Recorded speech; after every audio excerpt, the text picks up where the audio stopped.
अस्सलाम वालेकुम व्यूवर्स, कैसे हैं आप? आई होप कि आप बहुत अच्छे से होंगे। आज शुरू करते हैं। आज की हमारी टॉपिक है मुसलमान और मुस्लिम बिजनेसमैन। मेरे अजीज़ दोस्तों और बुज़ुर्गों की तहज़ीब और मज़हब तो बहुत पीछे हैं। इस वक्त तो दुनिया का बिजनेसमैन दुनिया को एक करना चाहता है सिर्फ बिजनेस के नाम पर, कारोबार के नाम पर। आइए कुरान करीम का नज़रिया सामने रखते हैं। दुनिया के किसी भी मजहब ने तिजारत को एक इबादत करार नहीं दिया है सिवाय इस्लाम के, सिवाय कुरान करीम के।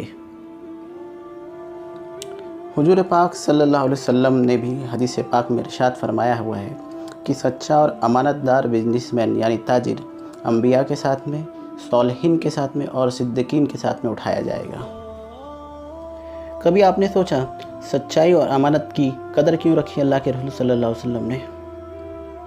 क्योंकि एक सच्चा और अमानतदार ताजिर बिजनेसमैन कभी किसी पे जुल्म नहीं कर सकता, कभी किसी के माल को नाजायज़ इस्तेमाल नहीं कर सकता। अपनी तिजारती पॉलिसी मुसल्लत करके किसी के राइट्स को मार नहीं सकता। वो हर फ़र्द के हक़ को देगा, वो हर इंसान के हक़ को पूरा करेगा। आज का बिजनेसमैन इसकी कोई परवाह नहीं करता। आपका हाल जो भी हो जाए उसको उसकी कोई परवाह नहीं है। बस उसका ख़जाना भरना चाहिए, उसका बिजनेस होना चाहिए।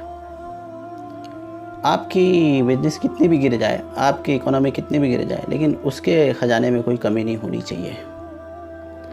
आज दुनिया का बिजनेसमैन ये समझता है।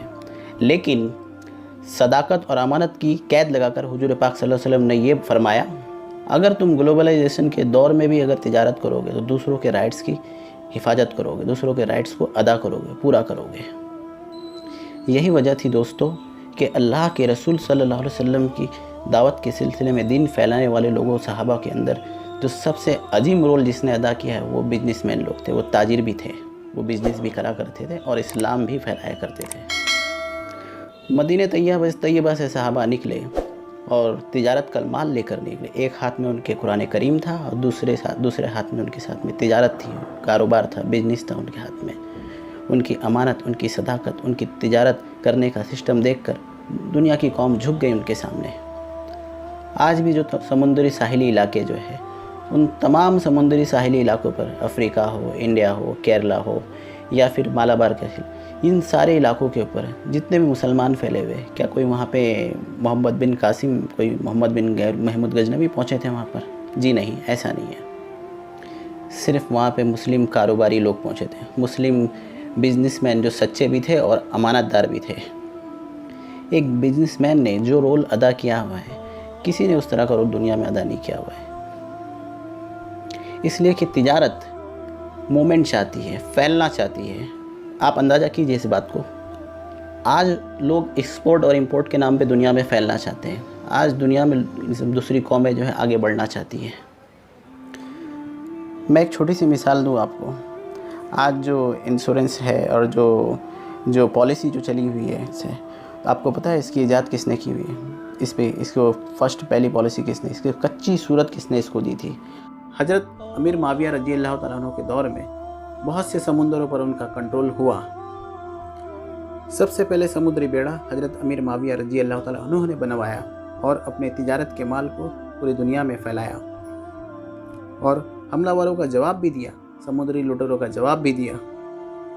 वो करते ये थे कि हर समुंदर के साहिल पर उन्होंने मकान बनाए हुए थे और उस मकान के अंदर अपने तिजारत के माल को थोड़ा थोड़ा जमा कर दिया करते थे। अगर किसी ताजिर की कश्तियाँ समुद्र में डूब जाया करती थी तो उस रखे हुए माल से उसकी भरपाई कर दी जाती थी।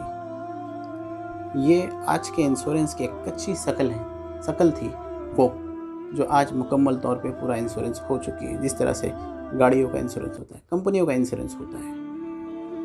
क्या ज़रूरत थी हज़रत अमीर माविया रज़ी अल्लाह तआला अन्हु को इंश्योरेंस करने की और ये इंश्योरेंस राइज करने की और समुद्री बहरी बेड़ा बनवाने की?